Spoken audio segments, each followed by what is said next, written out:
Mind is very simple for me, because if you take away your attention, it just dies.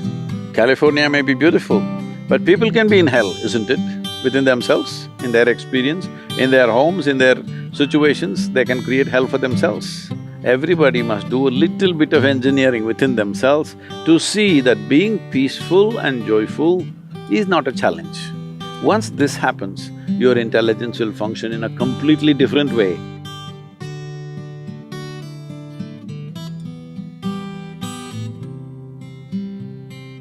Namaskaram, Aubrey. Hi, Sadhguru. Thank you for sitting down here. So I want to jump right in, and there's a quote from Yogananda. He says, "You can control a mad elephant, you can walk in water and live in fire, but control of the mind is better and more difficult." And I've certainly found that for myself. I spend so much time wrestling with my mind, I hardly have the energy to dance with life. Why is it so hard for us to manage our mind as people? I have no such problem because I lost it long time ago.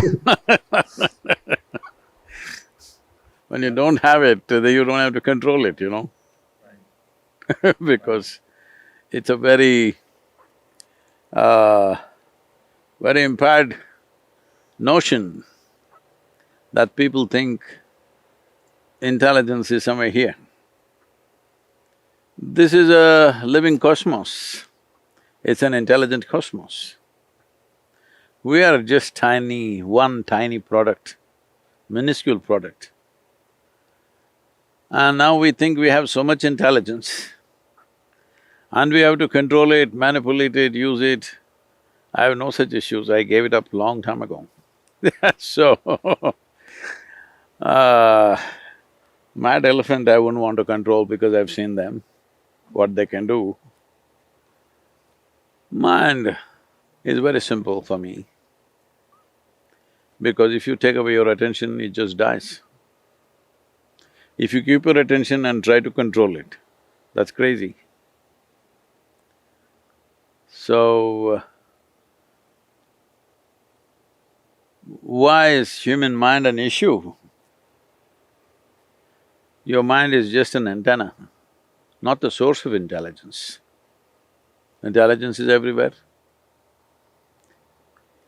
Unfortunately, people who are deprived of basic ease in their life have described the source of creation, or they say God is peace.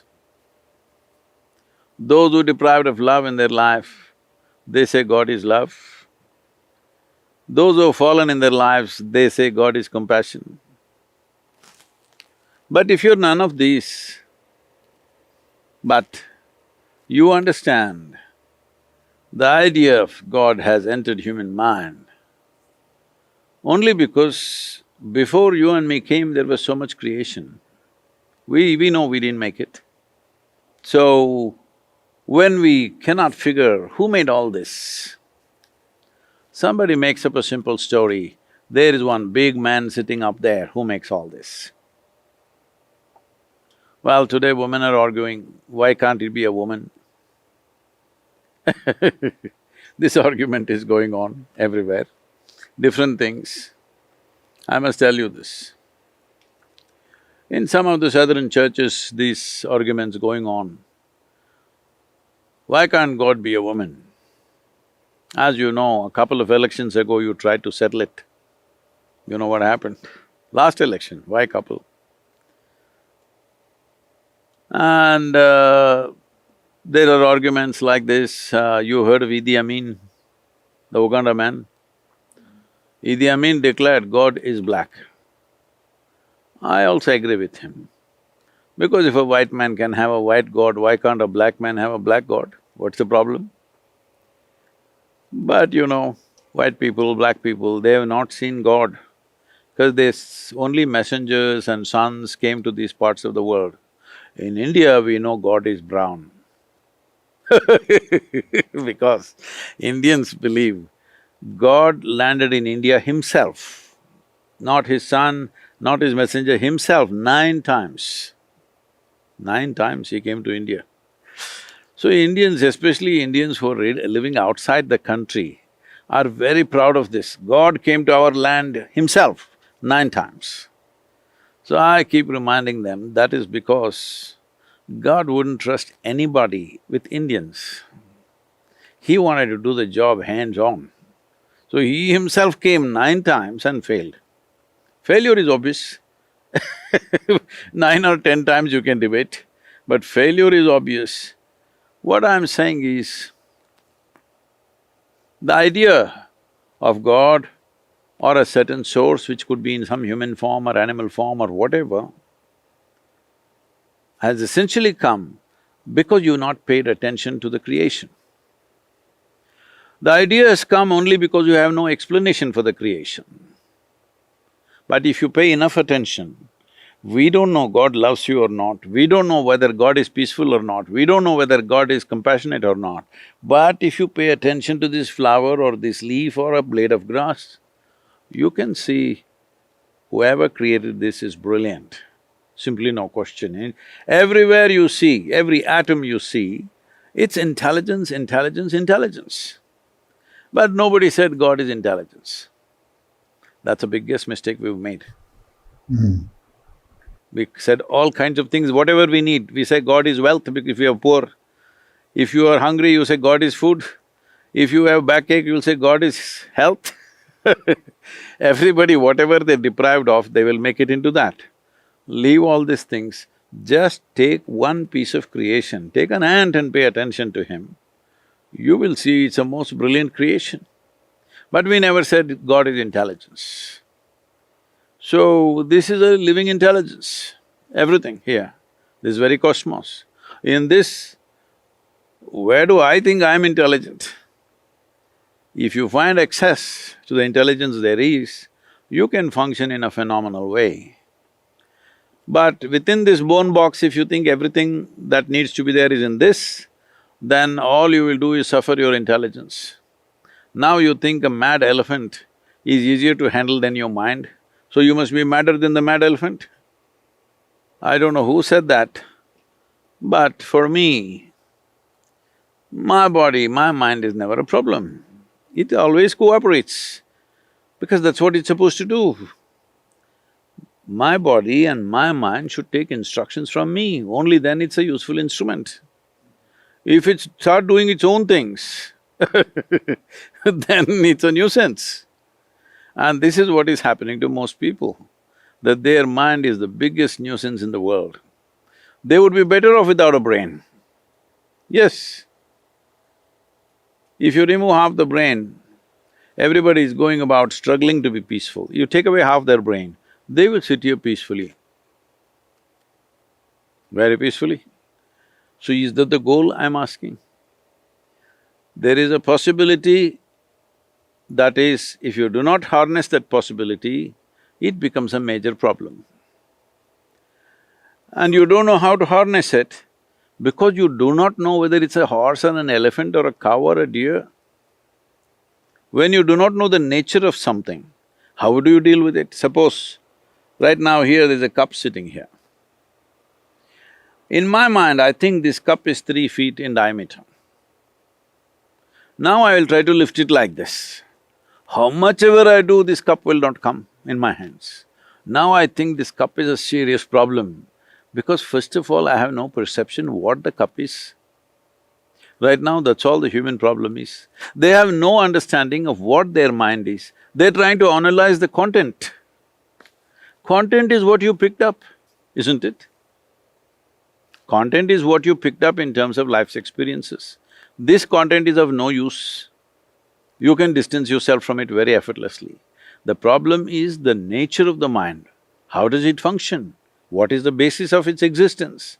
If you do not comprehend the nature of the mind, well, it feels like a mad elephant, why not? And you believe you can handle a mad elephant? Then you've not seen one, I've seen. One, oh, you don't want to be anywhere there. When an elephant goes mad, when it goes amok, oh, you don't want to be there anywhere in 1 kilometer. And most of us don't want to be anywhere near our own minds, because our minds do act like that. And I think one of the great lessons, I heard you talking about it yesterday, is the ability to observe the mind. As you said, if you don't understand the mind, how can you use it as the tool that it is? but the distance that's necessary to actually observe it. Is that what you credit your ability to let go of the challenging aspects of the mind, the willingness to give some separation and observe your own mind? See, right now I see you are a well-exercised man, all right? You have strength in your arm. Is it a problem? No, Does it punch you once in a while? Hello? not usually. It does, but does it ever punch you, No. your right arm? It doesn't. So it's not a problem. So all this strength is not a problem because it doesn't punch you. Similarly, whatever is the nature of the mind, this is also one more dimension like your arm. Your arm is here to do this, that and that. Your mind is here to do that, that and that. But now it punches you. So there must be something wrong with the relationship, isn't it? Yes. That's what we need to look at, nothing wrong with the mind. We are not holding it right. When I say holding it right, if I ask you a simple question, would you like your mind to be sharp or blunt? Sharp. Sharp. So now I will give you a very sharp knife, very sharp one. I must tell you this. We were trekking in Tibet. So I'm staying in a tent and I'm doing some work, I'm writing something. Somebody else there is cutting an apple with one of those, those new porcelain knives. So another person who is there in the tent says, "Be careful, it's a very sharp knife." This irritates me, because I call something a knife only if it's sharp. If it's a child, if you're 5, 7, 8-year-old child, yes. This is a grown-up man. You don't tell him it's a sharp knife. Then I just look at it and then I continue my work. Again another 2 minutes, again they say, "Be careful, it's a very sharp knife." I said, "Come on, leave him alone." He's a grown-up man, he doesn't know knife is sharp. What is the problem? Is it such a complicated instrument he cannot handle it? He said, "No, Sadhguru, it's a very sharp knife." I said, "God damn it, I call something a knife only if it's sharp. If it's not sharp, throw the damn thing, it's not a knife." And then I continue to work and this person whispers to that person, "Be careful, it's very sharp." Another 2 minutes, that guy cuts his hand. I give up.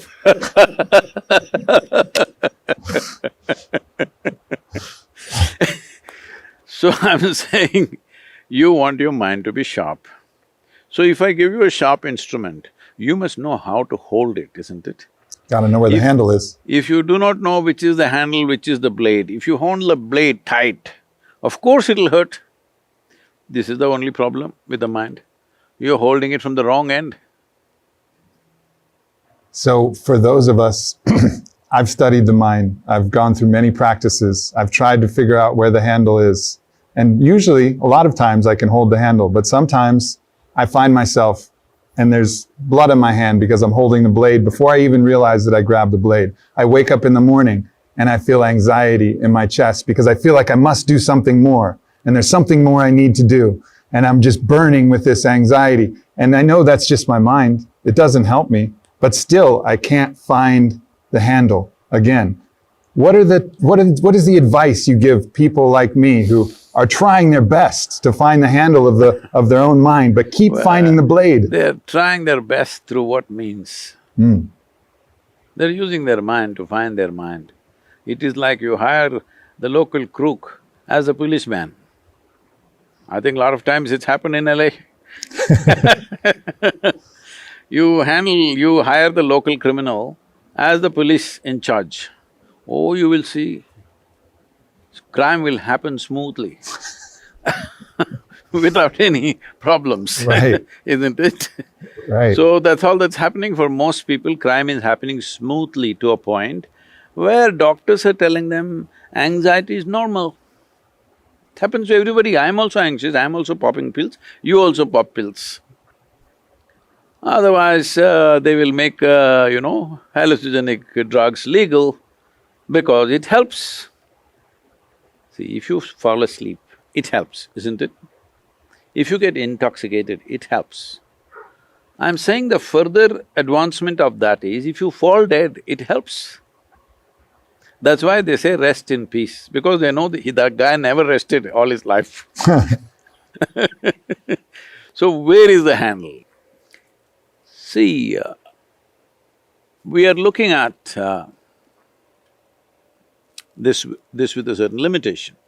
Right now, there is something called an intellect. That is the thing that you want it to be sharp, because it's a survival instrument. Without your intellect, you cannot survive in this world. An intellect functions only from the data that you receive from the five sense organs of seeing, hearing, smelling, tasting and touching. Beyond that, it cannot function. If I wipe out all your memory right now, even if you have a sharp intellect, still you won't know nothing. You can't do nothing because your intellect is like your computer without data. Suppose no data on your computer, it may be a supercomputer, blank. That is the nature of your intellect. It only functions from its data, but it must be sharp. Now, is it okay? Can we go into this in detail? Yes, please. So in yoga, we look at human mind as 16 parts. But today, considering the time, we'll make it into 4 segments. These are called buddhi, ahankara, manas and chitta.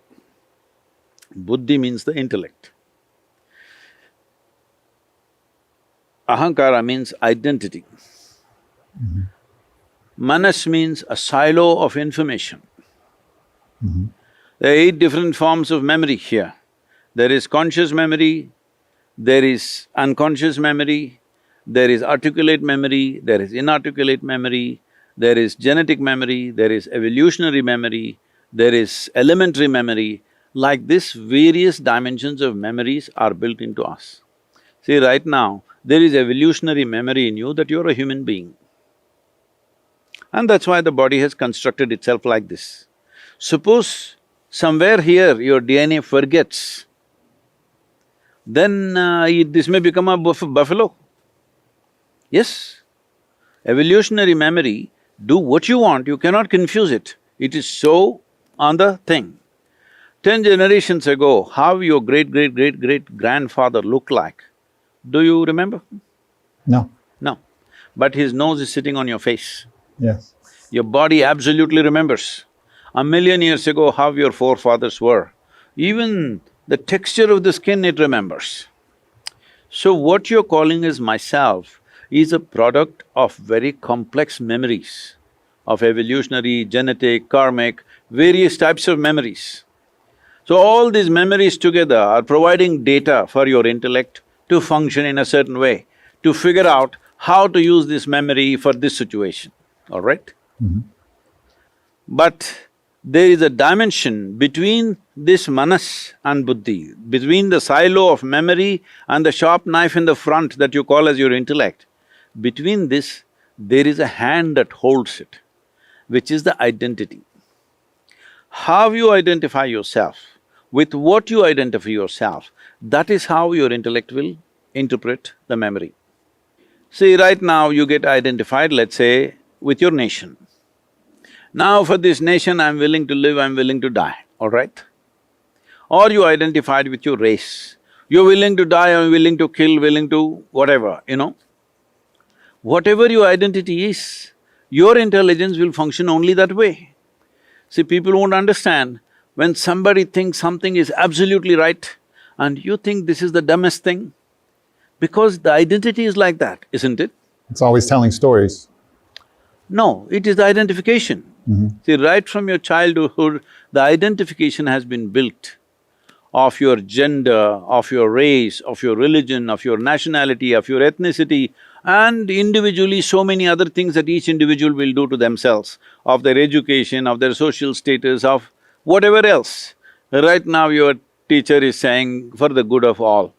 What this is about, just because you say it, all are not going to be good, but within yourself, you want to make your identity with everybody. Correct. You want to make your identity as large as possible. That's the idea. We would like to make this identity cosmic, but we don't know where is cosmos. So at least make it global. Because now if your identity is like this, your memory, your intelligence together will combine and try to address everything from a larger identity. Everything that you call as evil, everything that you call as crime, everything you call as corruption is essentially limited identification, isn't it? Yes. I'm fighting for my country and I'm willing to kill you. I don't know who the hell you are, but I'll kill you. This is the whole thing, isn't it? Because I'm identified with my country. And what is my country? Somebody drew a map and told me, this is your country, this is you, only this way you're you, otherwise you're not you. So I'm so strongly identified with my country, I'm willing to kill the whole world for the sake of my country, or my community, or my family, or myself. If it's myself, people will say, see, he's a selfish man. If he's family, in America it's very appreciated, in India it's seen as corruption. I will fight for my family, in America it's a good quality. I'll fight for my community, is a good thing for somewhere else. I'll fight for my nation, is largely good almost everywhere in the world. But if your identity is beyond all these limited identifications, then your intelligence will function in a completely different way. So this hand which holds the knife and which is rooted in the memory, this is not taken care of in modern societies. We are all standing up and singing national anthems. Well, I started writing a global anthem almost 10 years ago. I announced this in the economic forum and I said we should do a global anthem. Why are children not learning a global anthem? Okay, they can sing their national anthem, but they must… every child in the school all over the world must sing a global anthem, identifying with the planet, identifying with humanity and every other life on this planet. Because only then their intelligence will work for everybody's good. Otherwise, at any cost, I want to be good, I don't care what the hell happens to you. I will not, because my identity is like this. Don't think they're good people, bad people. They're just identified with that. So there is good and bad, it just depends on what we are identified with. And it's a good people who are always fighting, bad people don't fight so much, they just steal, maybe cause one murder here, there, but they make their money and they sit somewhere and enjoy their life. Bad people, criminals, I'm saying. Good people, it is a good Indian who is willing to fight with a good Pakistani. It's a good Christian fighting with a good Muslim. It's a good American fighting with almost anybody. Just everybody's fighting because they're good. But good something, identified with a limited something and you're good with that, isn't that the basis of all the conflict? My religion versus your religion, my nation versus your nation, my community versus your community, my race versus your race, endlessly it's gone on. The whole problem of everything is limited identity.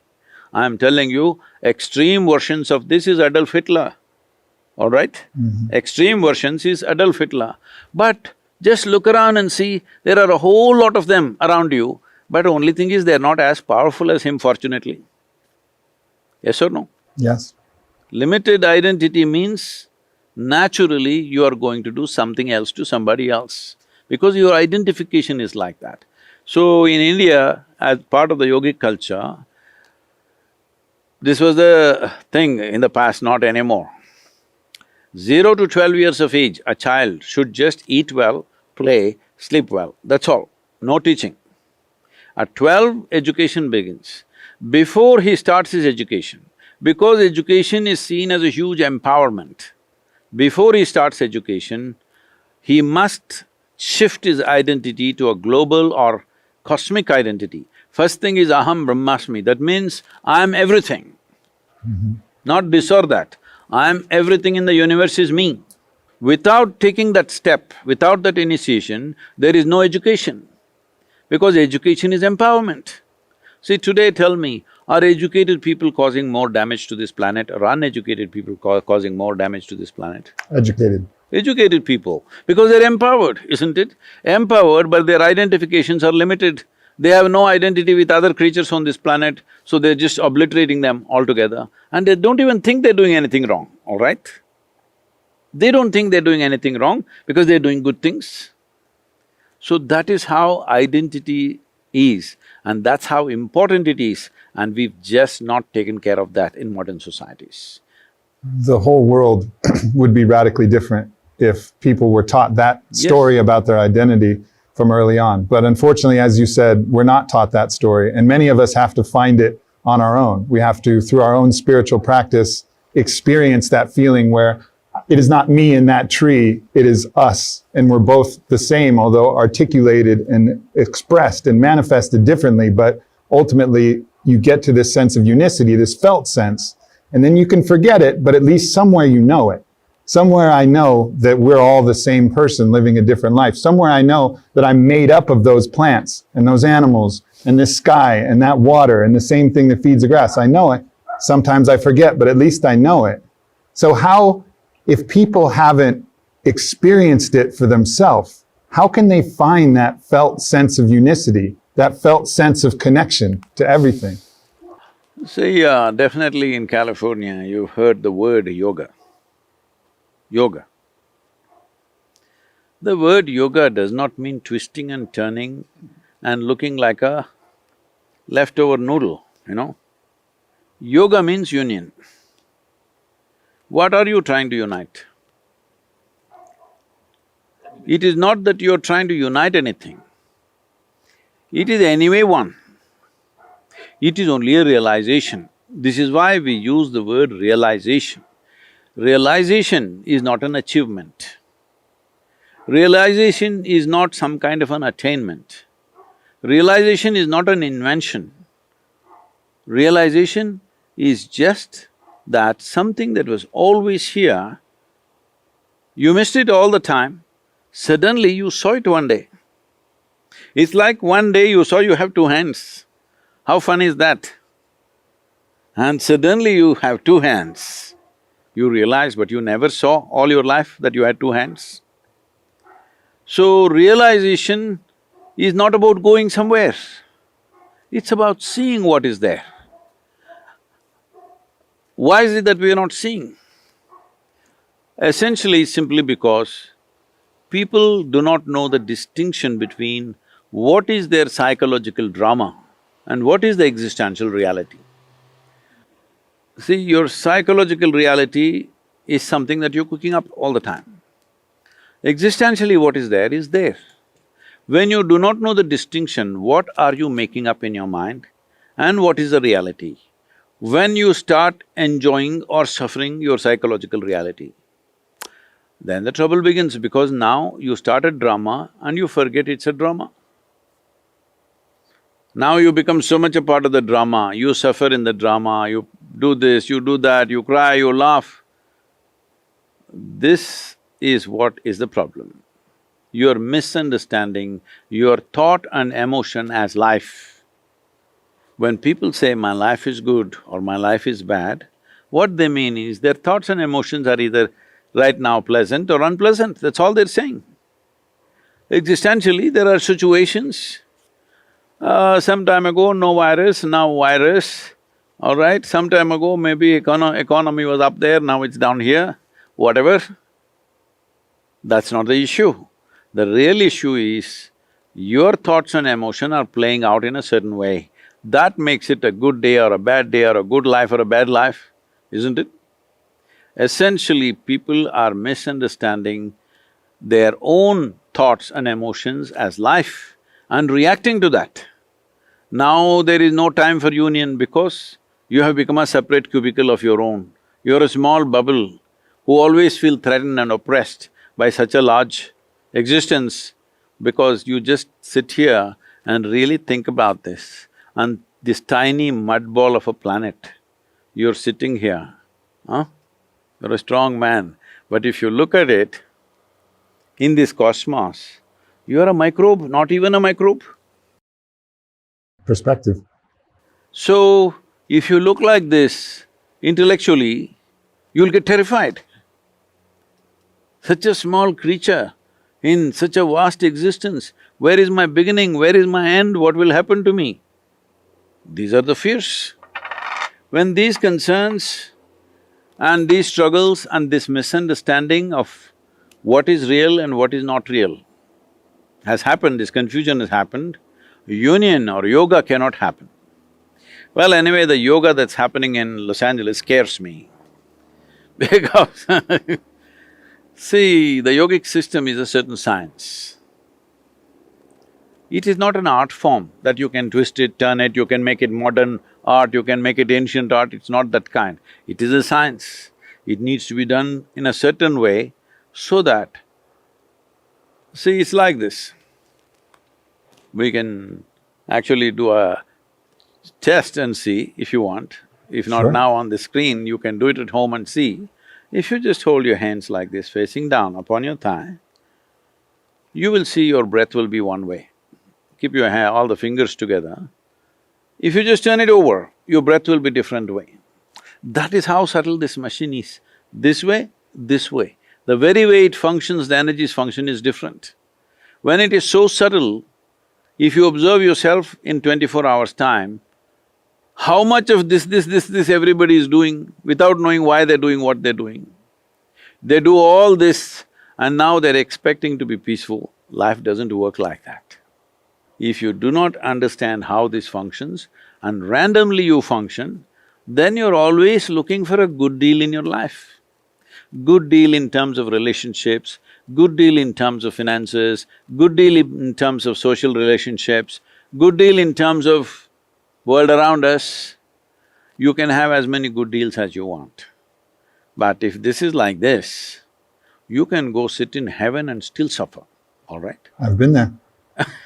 I've been in the most beautiful place, but I brought me to that beautiful place, and the me that I brought to that beautiful place was in turmoil. And so the beautiful place didn't exist because I wasn't able to see it, I wasn't able to be there. Maybe intellectually I knew that I was in a beautiful place, but I wasn't there in that place. And that's the challenge of being a human in this existence that hasn't been taught from an early age where the handle is, how to observe the self, how to understand the mind, how to use the intellect to our advantage, how to identify in a broader landscape than just the small self that we're taught to identify with.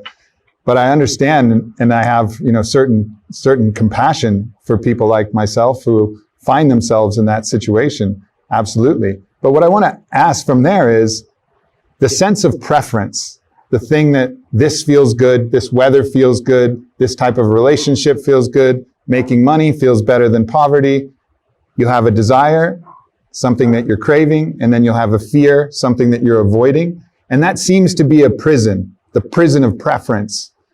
How do you, even if you're identifying broader than yourself, you still feel the things, it still feels hot or cold, you still feel love or not, you still have money or don't have money. How, when you're caught in that preference, the strong preference, how do you free yourself from the fear and the craving? That's why yesterday I was telling you, say, I'm always stoned. You must be always stoned, not with the stuff that's available in the marketplace.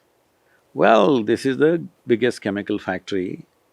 If you take charge of this, you will create the right kind of chemistry. If you had a choice how to be, either blissful or miserable, what's your choice for yourself? Blissful. Blissful. What you want for your neighbor may be debatable sometimes, all right? What you want for yourself is very clear. You want to be blissful. Why such a simple thing is happening, not happening? Well, I'm saying a simple thing because all human experience is generated from within. It doesn't come from outside, we know this, right? Our peacefulness, our turmoils, our joy, our misery, our agony, our ecstasy, everything is being created from inside. So the problem is, the seat of your experience, you never sat on that. You're like an outsider trying to create an experience from outside. You want to air condition the place to feel good. You're feeling good, if air conditioning there, we'll enjoy that also. Otherwise, we are anyway… This is the reason continuously we're talking about why you being joyful or blissful is very important. Because only when you're joyful by your own nature, the fear of suffering is not there. When there is no fear of suffering, About a week ago, there was daily I have a quote, like a mystic quote going out. A week ago, one of the quotes said, if if your body, mind and your very being is sweet and wonderful, even if you go to hell, you're fine. So big controversy around that in India about going to hell and heaven and all that stuff. Hell means the worst possible place you can be, not somewhere up there or down there. People can be in hell in California. Hello? California may be beautiful, but people can be in hell, isn't it? Within themselves, in their experience, in their homes, in their situations, they can create hell for themselves. So it doesn't matter where you are, fundamentally, if you are not in pursuit of happiness, but your life is an expression of your joy, then all this will go down by itself. Now, without fixing this, you try to do this, that, no. First and foremost thing is, you're peaceful and joyful by your own nature, not because of something. Because today something worked out, I am happy, no. I have started so many things that every day something will not work out for me. I have made sure my life never works. Something major is always going wrong somewhere, okay? Some idiot is doing something somewhere and troubling me. But that will not decide the quality of how I am. That is why you can do everything that you can do.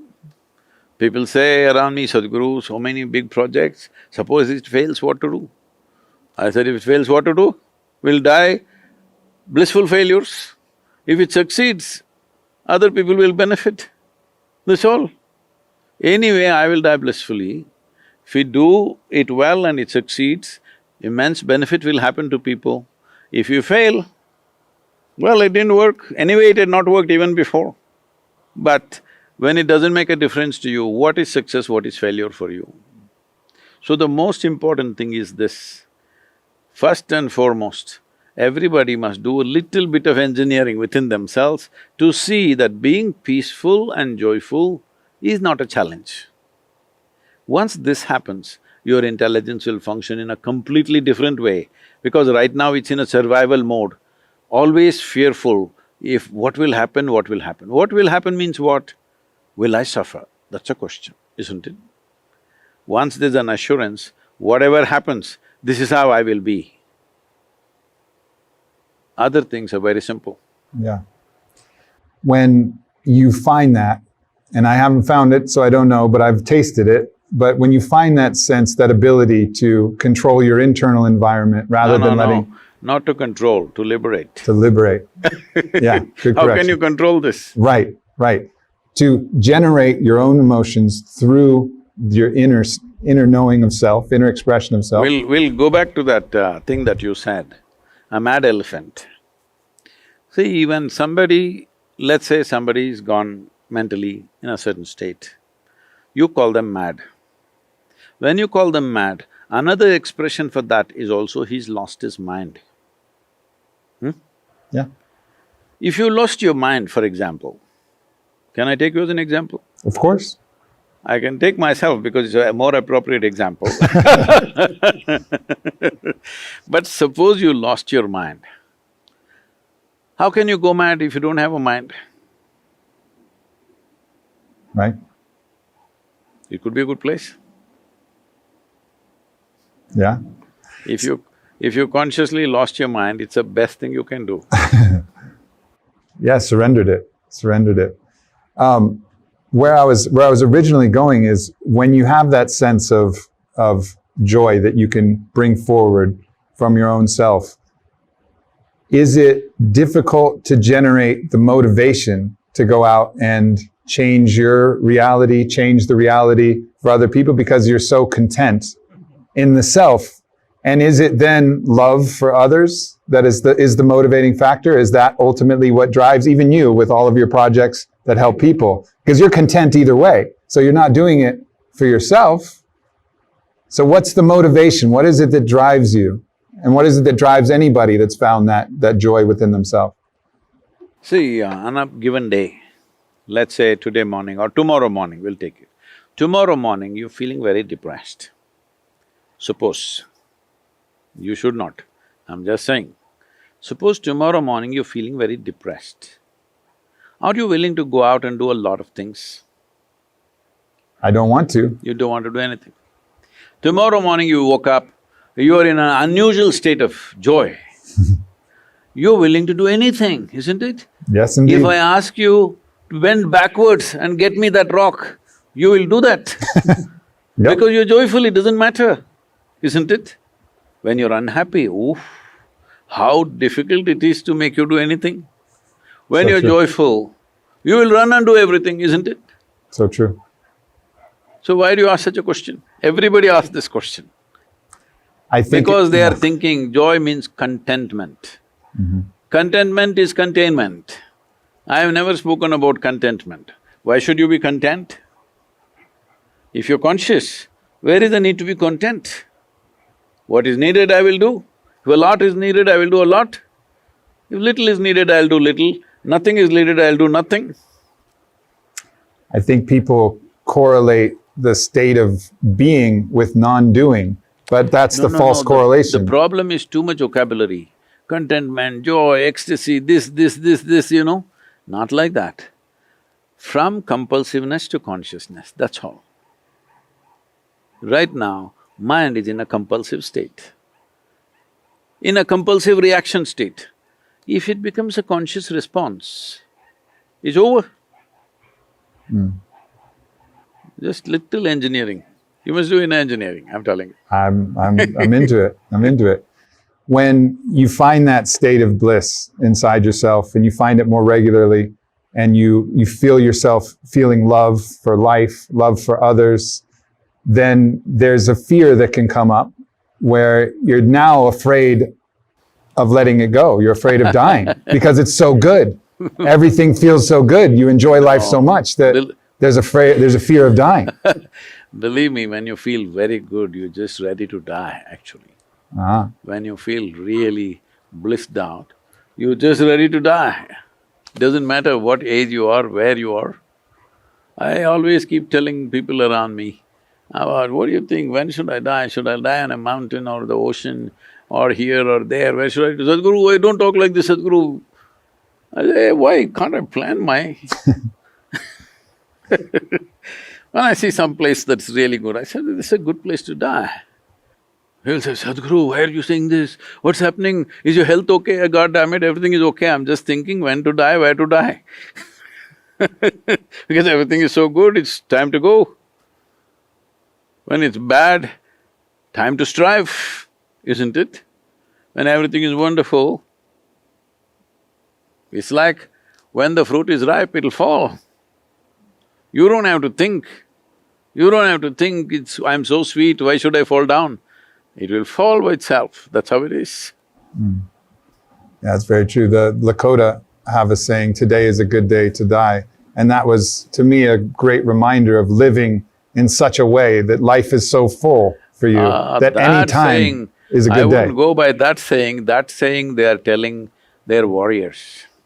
Because if the guy looks at his wife's face, looks at his child's face before going to war, and he wants to come back after the battle, that guy is not going to be in the front line, he will be behind.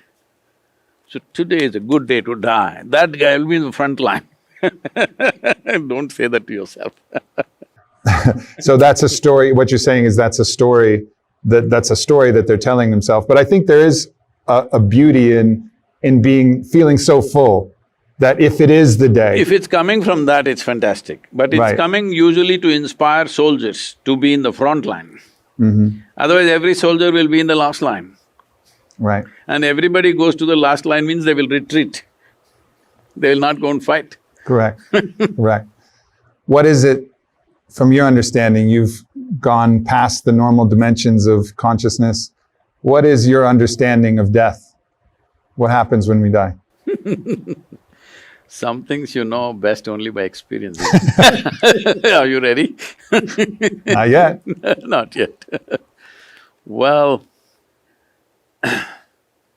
see, when you ask what happens after death.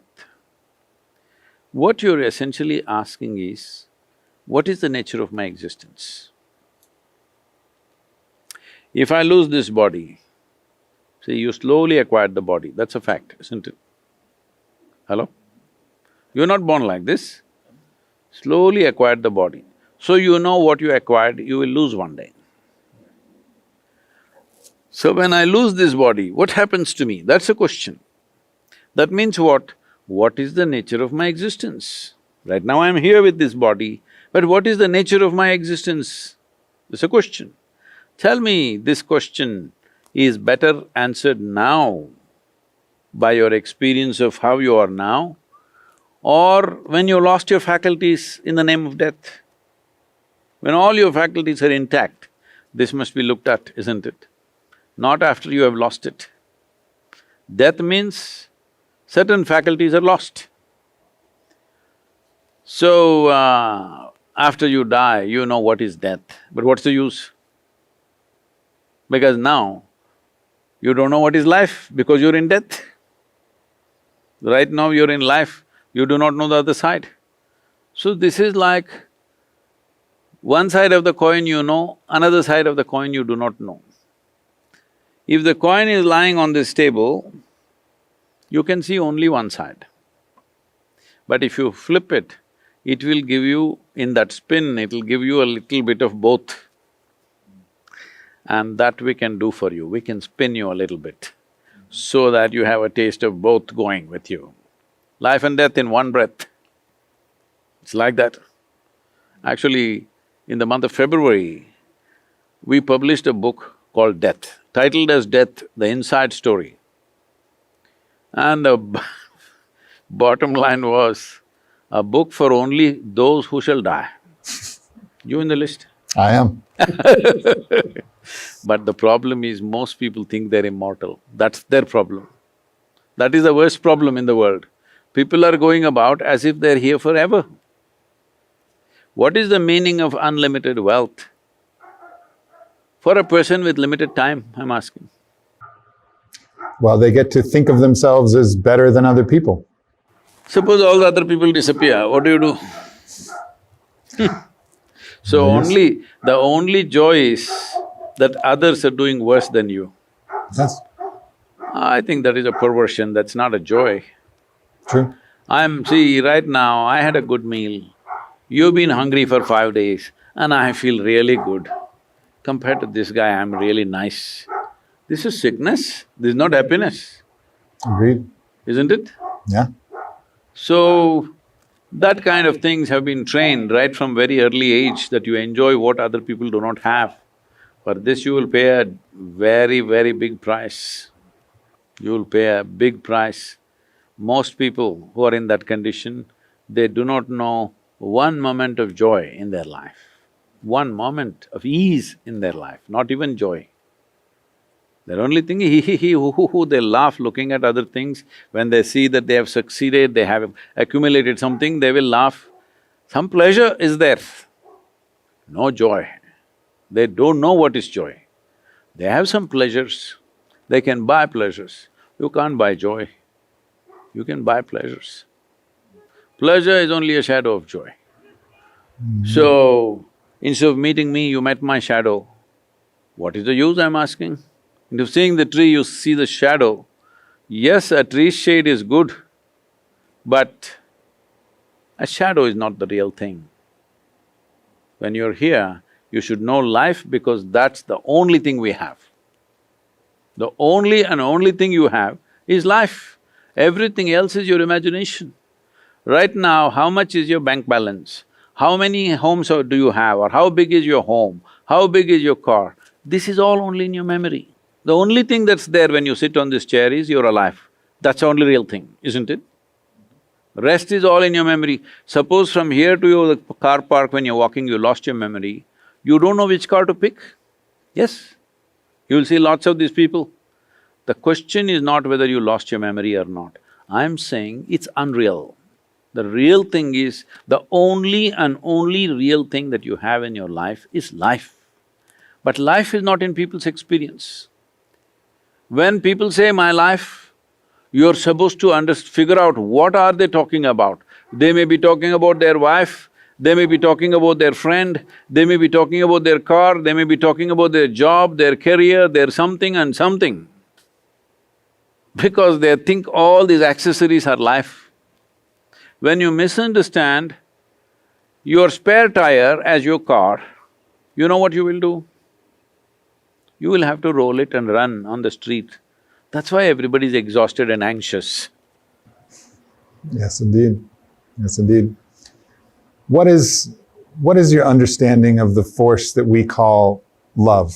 Because I feel like the word love is used to mean a lot of different things, but there's a deeper, perhaps truer meaning to love. And I would love to hear your take on what love really Now is. you will make me very unpopular in California.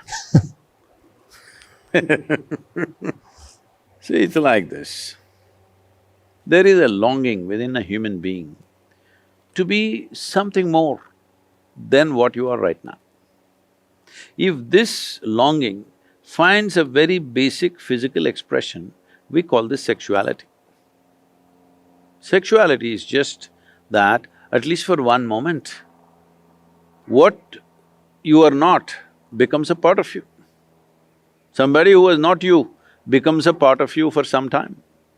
Well, after that you know, you're you, they are they.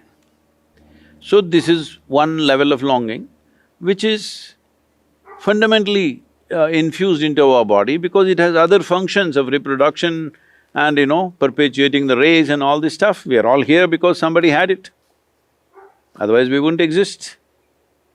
So, when you try to do yoga, physically, sexuality will happen. If this happens emotionally, if emotionally you try to include something or somebody which is not you as a part of yourself, then we call this love. If this happens mentally, we call this conquest, success, ambition, or simply shopping. Why are people shopping? Do you think they need it? No, they want to make themselves little more than who they are. Even if you give them empty shopping bags, they will carry it because they want to feel like something more has come to their life today. Otherwise they'll feel lost. Food, same thing. You want to be something more. Eating for nourishment is one thing, but adding more food because you want to feel like more. So this longing to be more is fundamental to every human being, it is there. Physical expression will become sexuality, emotional expression will become love, mental expression will lead to all kinds of expressions in terms of conquests of various kinds. When you give it a conscious expression, it becomes yoga, union. The difference between yoga and sexuality and shopping and conquest and love is, it's a successful process. All others give you a taste of something. All others are like, let's say you were living inside the wall, let's say you were in a prison, but they gave you a trampoline. So you jumped and jumped and jumped, you got to look beyond the wall few times, maybe every day. But you come back again and hit the trampoline and again go up. Yoga is not as exciting as a trampoline, it's like building a ladder. Slowly you build a ladder. Once you build a ladder, you're going to go across the wall. Maybe not as much fun as jumping on a trampoline, but trampoline gets you back all the time. Ladder is not like that, nothing romantic about it, but if you build it strong and climb across, you'll be the other side. When you talk about the union that you're looking to build, is the union, the yoga, is it union with your universal self? Is it union with God? Is it union with everything? What is the union that is the purpose? So you use three words, for all of which there is too many assumptions. Your universal nature, your God, and your what? Universal self, your divine nature, everything. Everything. Okay, everything is another word. Divine nature, universal self, God, everything. Do you know the meaning of any one of these words, or does anybody know the meaning of any one of these words? Does anybody know the meaning of what is everything? We just try. No, no. Is it possible? No. Then why? Why are you using such an absurd word that nobody knows what it is, we just made it up? Everything, where is everything? Nobody knows what is everything, isn't it? Nobody knows what is the universe and the self. Well, nobody knows what is God also, but everybody talks about it. So I'm saying from generation to generation, we've been insincere. This is the first and most fundamental thing that every human being has to do is, what I know, I know. What I do not know, I do not know. Cutting out all this vocabulary from our mind, everything that we do not know. We know there is a tree. Is tree God's creation or not? You don't know. You know it comes from the earth. Did you make the earth? No. Who made the earth? She made it, he made it, you made it? No. Who made it? No. You don't know. If you come to this one thing that I do not know, genuinely, experientially, not intellectually, if you realize I do not know, realization is just one moment. I do not know is the most tremendous thing in your life, because when you see I do not know, the longing to know, the seeking to know and the possibility of knowing becomes real. Otherwise, I know is a wall that you cannot cross. So the entire yogic system always identifies not with our knowledge, but with our ignorance. Because our knowledge we understand, how much ever we know, it is a tiny minuscule. It is a microscopic nonsense in this existence, what we know. But what I do not know is a boundless possibility. So when I become identified with what I do not know, I become a boundless possibility. If I get identified with what little I carry in my head, then I become that small. And from that small, I'm trying to enlarge myself like an amoeba. All the best. Yeah, that's why it's sometimes referred to as the mystery. And then maybe that's a better word for the divine, the mystery.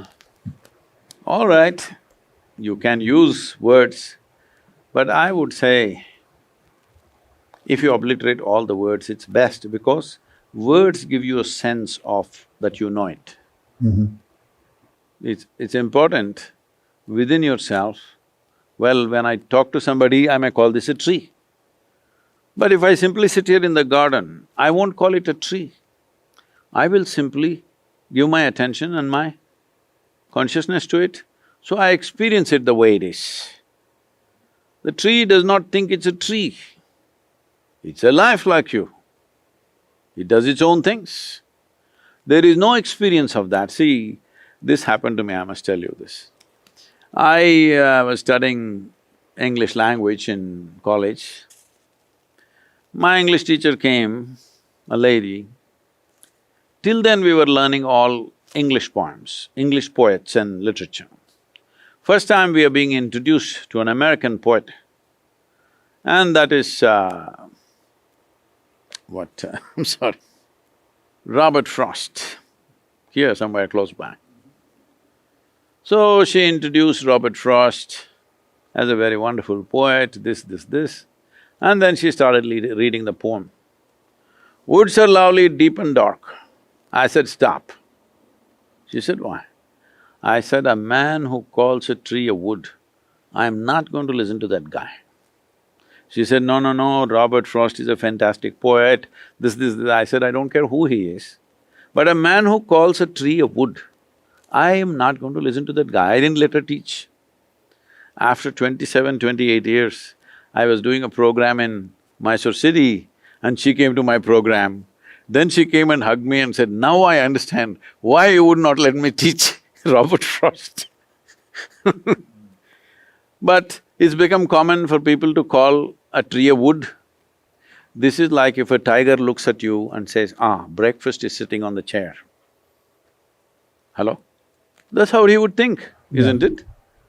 If I am a tiger, no, no, no, I'm sorry, I'm doing these two things together, tiger and woods together, this is a wrong thing. I am a lion.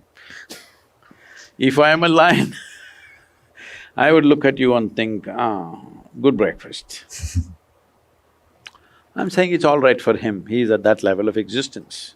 But it's not all right for you to look at a living tree and think it's wood, isn't it? Yeah. It's reducing it to a function rather than Yes. the essence of what it really is. You're not recognizing it as a life. Yeah. Yeah. Well, I appreciate you sitting down to share this wisdom with all of us. It's a lot to comprehend, and just so much gratitude for everything that you've accumulated in your life that you've been able to share with so many people. So thank you.